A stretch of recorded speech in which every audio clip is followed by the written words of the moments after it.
बिदिनो फार्स्ट डिभिजनखौ लाखिखागोन आं। खुलुमबाय बड'लेण्ड बुब्लि स्टुडिअ आं दायो दं राजीब बसुमतारी। जेरै बुंनाय एरै रिजाल्ट लाखिनो हादों सासे फरायसालि बिथाङा। जेब्ला बड'लेण्ड बुब्लिनि मावथि सुदेम ब्रह्म बिथाङा आनजादनि समाव खौरां लादोंमोन अब्ला काजिगाव गुरुदेव कालीचरण ब्रह्म एकाडेमिनि ममिता बसुमतारी मुंनि फरायसुलिया गावनि आनजाद लिरनाया मोजां जादों आरो सेथि मासिखौ लानो हाथारगोन होननानै गावनि थांखिखौ फोरमायो।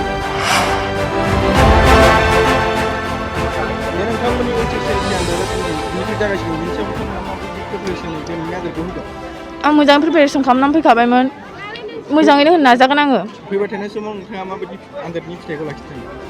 आङो बिदिनो फार्स्ट डिभिजनखौ लाखिखागोन आं। नाथाय गुबै बाथ्राया बेसोदि जोंनि माखासे थौले गोसोनि बर' लाइमोन माखासे सुबुंफोरा ममिता बसुमतारीखौ ससियेल मिडियाफोराव रस खालामनानै गोबां लाजि फोनांदोंमोन आरो मिनिदोंमोन। फार्स्ट डिभिजनखौ लाखिखागोन आं।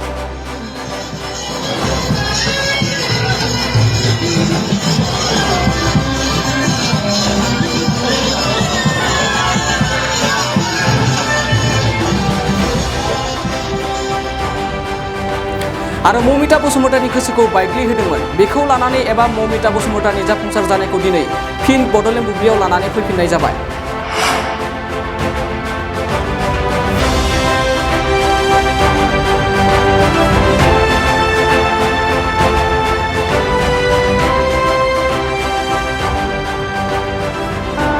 फार्स्ट डिभिजनखौ लाखिखागोन आं। मैया फरायसाफोरनि मेट्रिक रिजाल्टखौ फोसावनाय जाबाय। गोबाङानो मोजां फिथाइबो मोननो हानाय जादों।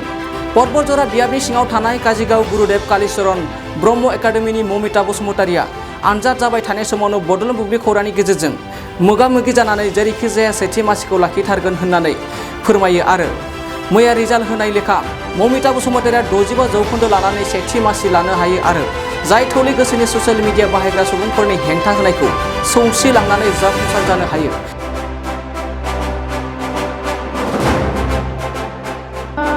फार्स्ट डिभिजनखौ लाखिखागोन आं। बिथांनि फार्स्ट डिभिजन लाखिगोन होननायखौ गोबां थौले गोसोनि मेम्स रस बानायग्राफोरा मिनिदोंमोन।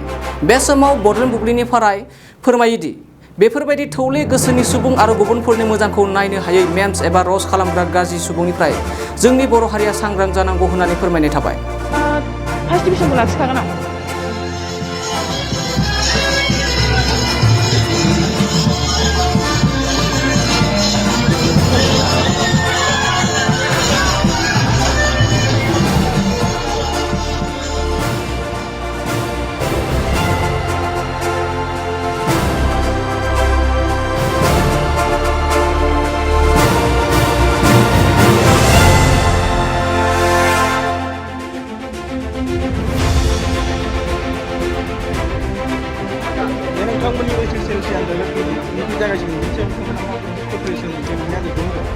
आं मोजां प्रिपेरेसन खालामनानै फैखाबायमोन, मोजाङैनो होनो नाजागोन आङो।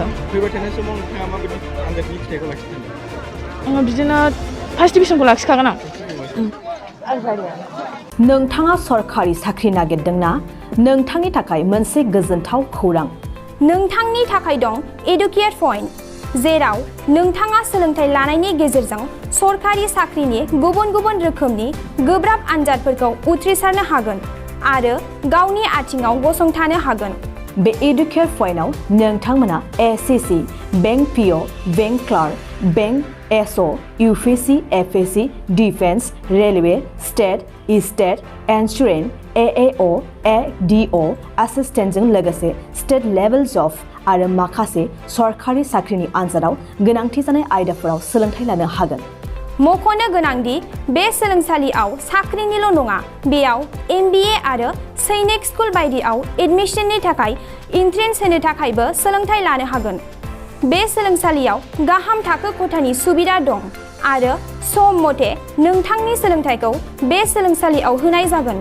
बेखौबो मिथिनांगोन दि बे एडुकेट पइन्टआव सोलोंथाइ लानानै बावैसो 2021-22 इं मायथाइनि एसएससि जिडिनि आनजादाव गासै 11 सा सोलोंसाफोरा उथ्रिसारनो हादों। बारा नङा, गासै 15,000 रांजोंनो नोंथाङा बे सोलोंसालियाव 6 दानसिम सोलोंथाइखौ लानो हागोन। बे सोलोंसालिया क'क्राझार, बरपेटा र'ड, गवालपारा आरो बङाइगावआवबो दं।